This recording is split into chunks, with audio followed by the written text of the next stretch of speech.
De nuevo con ustedes aquí en Con Todo y Pensini por Globovisión.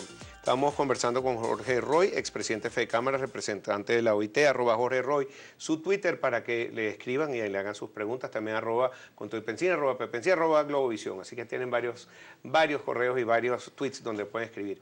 Bueno, dejamos unas preguntas en el aire. Te comentaba, Jorge, que Citibank acaba de hacer como un artículo que parece lo más negro que yo he leído, porque dice que estamos en el espiral de la muerte. Yo creo que muchos de esos articulistas de alguna manera están ayudando al gobierno de los Estados Unidos a decir cosas negativas para mantener el precio del petróleo abajo, porque en algún momento, vamos a suponer que se acaba el petróleo, entonces ¿qué van a hacer? Los carros todavía en todas partes del mundo necesitan gasolina.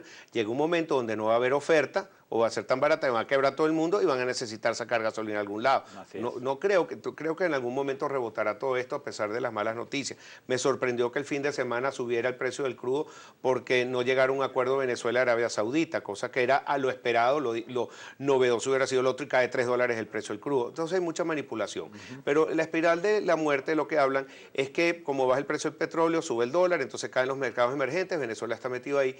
Y una de las esperanzas es que Latinoamérica sea uno de los motores, vamos a hablar de motores de impulso de la economía internacional, pero depende mucho del crecimiento económico de Venezuela. Hay mucha esperanza con Venezuela, aunque lo ven difícil si no se cambia el modelo económico. Yo quería saber tu opinión al respecto. ¿Ves un cambio de modelo? ¿Es posible que Venezuela, a pesar de la crisis del petróleo, siempre has hablado positivo sobre el país? Tú estás en Venezuela. Quería saber tu opinión. Sí, y además tú me diste pie un poco a lo que estás contando. Una cosa son los análisis internacionales que hay que tomar muy en cuenta, porque evidentemente que tienen una solidez en sus planteamientos económicos, más allá de que para mí el problema real es la microeconomía, lo que está pasando en el país. Pero evidentemente que todos estos grandes números que nos presentan la banca internacional, que por cierto es muy injusta con Venezuela, es muy injusta porque Venezuela no ha dejado de pagar nunca sus deudas y sus compromisos, pero damos la sensación de ser siempre el que tú tienes riesgo que te pague. O sea, yo te presto a ti, pero es que no sé, con estos señores yo no sé si nunca me van a pagar. Entonces la verdad es que no logramos despertar la palabra clave que es en el mundo financiero, que es confianza.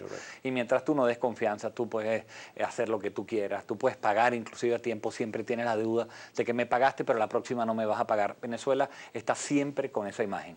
No es cierto que nosotros debamos estar en la ubicación que aparecemos en los Doing Business, donde aparecemos en el puesto 186. El país más miserable del mundo. Solo le ganamos a países del Congo que yo no sé ni dónde quedan en el mapa, todavía me estoy dando la tarea. Somos más miserables que Haití. Somos más miserables que Haití. Es mejor invertir en Cuba. Eso no es verdad. Eso no es verdad. Este país es mejor para invertir que Haití. Lo que pasa es que la percepción internacional realmente te califica por una cantidad de indicadores y parámetros. Cuánto tiempo se tarda en abrir aquí una empresa, cómo se pagan los impuestos en Venezuela, cuál es la transparencia internacional, cuál es la corrupción que existe aquí, cuál es el balance democrático que hay en el país, y salimos raspados en todo. La verdad es que el modelo es mucho más allá de un modelo económico, es un modelo político, un modelo social, que de verdad está haciendo aguas por todos lados y que funcionaba solo con los altos precios petroleros. La verdad es que es muy fácil mandar un país cuando tú tienes un barril de petróleo a 100. Complicado es mandar un país cuando tú tienes tu único ingreso, lo tienes desperdiciado. Es como una familia, bueno, que no tiene trabajo, y ahora Venezuela está viéndose la fea. Nos equivocamos. ¿Tienes alguna esperanza con toda esta nueva asamblea? Siento que por lo menos de parte del vicepresidente Aristóbulo Isturi hay cierta intención de diálogo, por lo menos así lo reconoce el presidente de la asamblea, Henry Ramos. No sé cuáles han sido las conversaciones con gran parte de los gremios. Tú que tienes más información privilegiada que uno, ¿cómo ves esta sensación de que puede haber diálogo o está trancado el juego? Yo creo que el gobierno ha enseñado que este diálogo solo le toca no por convicción, sino por necesidad. Ellos no creen en el diálogo, pero las propias necesidades los están obligando a sentarse en una mesa. Ellos no están cómodos con estos shows de los motores y las cosas. A ellos les encantaría tomar sus decisiones como las han tomado siempre, en su cuarto encerrado y decidiendo por todos los venezolanos 5 personas. Eso es lo que les gustaría, pero la verdad es que eso ya no puede ser. Las circunstancias económicas han hecho que tenga que abrirse, que tenga que consultar, que tengan que poner a gente con mucho más criterio para manejar la economía, y entre ellos yo tengo que reconocer, Aristóbulo lo conozco bien, Aristóbulo es una persona de diálogo y lo conozco bien de muchísimos años. Ojalá que no haya cambiado. El poder, Pedro, cambia mucho a la gente, y lo que se trata es que Aristóbulo sirva y cambia para mal. porque no es que es verdad que te cambia para que pase a ser a la hermanita de la caridad ahora. Ojalá que Aristóbulo siga siendo la misma persona que abre espacios para la discusión, para encontrarse con una asamblea que está haciendo su papel. La asamblea en este momento ha servido para ser un contrapeso de un poder ejecutivo que los venezolanos no teníamos, y eso es sano, no para que se opongan, sino para que concierten políticas entre las dos partes, entre un poder ejecutivo y un poder legislativo, como ocurre en todos los países donde la democracia funciona. Pero mira, quería preguntarte, y dejamos esa pregunta también abierta, sobre la situación de los centros comerciales. En Venezuela se hicieron inversiones multimillonarias, no sabemos dónde están esos fondos en el sector eléctrico. Y ahora parece que los culpables fueran los centros comerciales. Nos están limitando a 2 horas, 4 horas. No todos los centros comerciales del país tienen fondos para comprar plantas eléctricas. Es más, no se le han ofrecido a ninguno de ellos facilidades para darles gasoil, gasolina, comprar plantas más baratas. Más bien, simplemente y consultamente los mandan a tener 4 horas al día. ¿Y quién paga esto? Se han hecho estudios donde ya la población venezolana ve los centros comerciales como las plazas, que no existen en algunas partes de la ciudad, de las ciudades, pero lo ven así porque tienen seguridad que las plazas no las tienen. Tenemos problemas de abastecimiento. Si tú tardas 2 horas entre parar el carro, comprar algo, te quedas sin comprar el producto. Ya sabemos las colas que hay, por ejemplo, en una farmacia en un centro comercial. Y no vemos como que esto sea una buena solución. Se toma una solución, pero no se toma en cuenta a nadie. ¿Qué opinión te merece a ti, que hemos hablado de este mismo tema anteriormente, cuando se tomó esta misma solución y no fue popular? Sí, lo primero es eso, que no va a ser popular, porque te estás metiendo además con el consumidor venezolano, que su único espacio de encuentro hoy en día son los centros comerciales. Pero vamos un poco a retroceder lo que tú acabas de decir, las causas de por qué estamos como estamos. Este país invirtió 40.000 millones de dólares en unas plantas termoeléctricas que no funcionan, y se compraron y las plantas no funcionan, porque podríamos abastecer toda la demanda eléctrica del país solamente con nuestras plantas termoeléctricas y dejar el Guri, que es de mi tierra, de allá de Puerto Ordaz, para lo que fue creada, además para las empresas básicas, para el desarrollo, para la energía también. Pero tú no puedes estar rezándole a las hermanitas de la caridad ni a José Gregorio Hernández para que llueva un año y entonces tú tengas electricidad o no. Un país no funciona en base a oraciones para que llueva o la danza de la lluvia, como hacían los indios. Tú no puedes vivir así. Tú tienes que vivir con una demanda satisfecha, con plantas térmicas, que se hizo la inversión, pero se hizo muy mal y se robaron la mitad del dinero, porque la verdad es que en vez de 40.000 millones de dólares se han podido gastar 10.000 y eso estaría funcionando. Y ahora nos encontramos a que no sirven las que están instaladas, no se han hecho las inversiones que se tenían que hacer en materia hidroeléctrica. Yo vengo de Guayana y veo Tocoma. Tocoma ya va por 10.000 millones de dólares, una represa que no ha debido costar más de 3.000 millones y no se termina. Todavía no produce el primer megavatio, 3 años de retraso. Una obra con Odebrecht y con otras empresas que no terminaron nunca hacer su trabajo.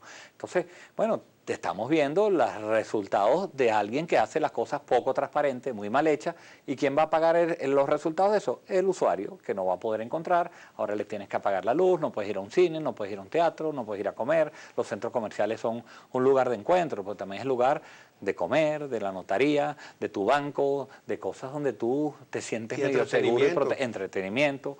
Entonces, bueno, una lástima que realmente, pero no veo solución en el corto plazo por lo que te digo. Creo que sí va a haber un razonamiento y creo que ahora comenzará una discusión entre los centros comerciales y el gobierno para que ese razonamiento sea lo más lógico posible.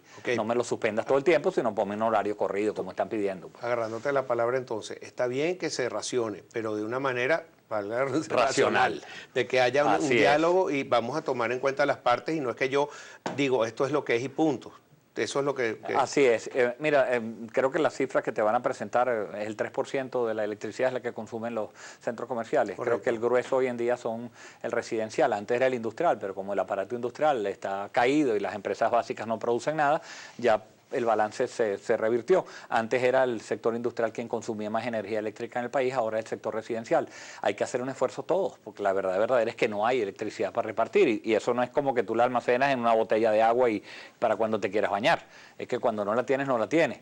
Y entonces, bueno, las cosas cambian y vamos a tener que hacer un esfuerzo los venezolanos por culpa de un gobierno que no tomó las previsiones necesarias para que eso no ocurriera. En cuanto a las soluciones posibles desde el punto de vista de la OIT, los trabajadores, ¿qué plantean?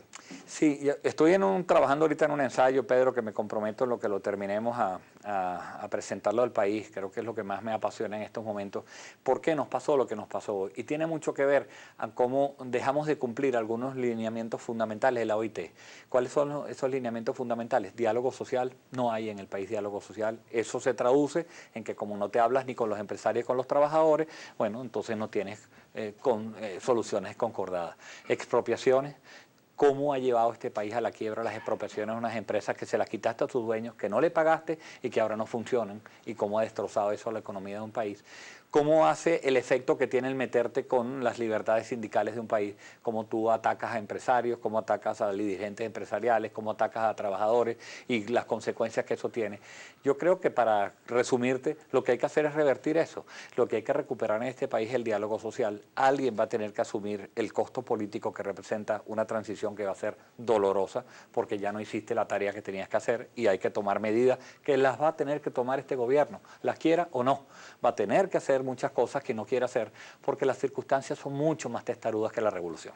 Francisco Martínez, actual presidente de Fedecámaras, ha mencionado en este programa y también en distintas declaraciones que ellos han hecho propuestas al gobierno de tomar esas empresas expropiadas y trabajarlas junto a ellos, devolvérselas a los antiguos empresarios, pero buscar soluciones. ¿Esto es cierto? ¿Se ha hecho? ¿Y cuál ha sido la respuesta del gobierno? La propuesta de Fedecámaras que ha hecho Francisco públicamente, que además tiene muchas otras ingredientes, no solamente eso es una parte importante de ese documento que se ha presentado a consideración del país. Una de ellas es el trato de las expropiaciones. Hay de carácter político, de carácter social, de carácter económico. La verdad es que Fedecámaras ha sido muy activo en presentar soluciones, lamentablemente no escuchadas. Yo soy poco optimista con las expropiaciones. Honestamente, creo que el tema de devolverlas ahora es bien difícil. Se han hecho algunos intentos con empresas que ya quebraron. ¿Quién las quiere en esas circunstancias? Lo que creo es que deberían paralizarse completamente y por lo menos resarcir económicamente a los propietarios a los cuales tú les quitaste unas empresas para que ellos puedan con ese dinero volver a reinvertir en Venezuela. Es más fácil volver a hacer una guerrilleña nueva que retomar la agropatria esa del Carrizo que ya destrozaste. Interesante eso que está diciendo. Jorge, te deseo todo lo mejor en tu viaje ahora a Suiza, donde nos vas a representar en la OIT. Al regreso te invito nuevamente para ver los resultados y a presentarnos ese plan que nos prometiste. Gracias por el rating, que ya me llamaron. Mira, está bien la cosa. Gracias a ti por este espacio. Un placer y tenerte saludos siempre. A todos.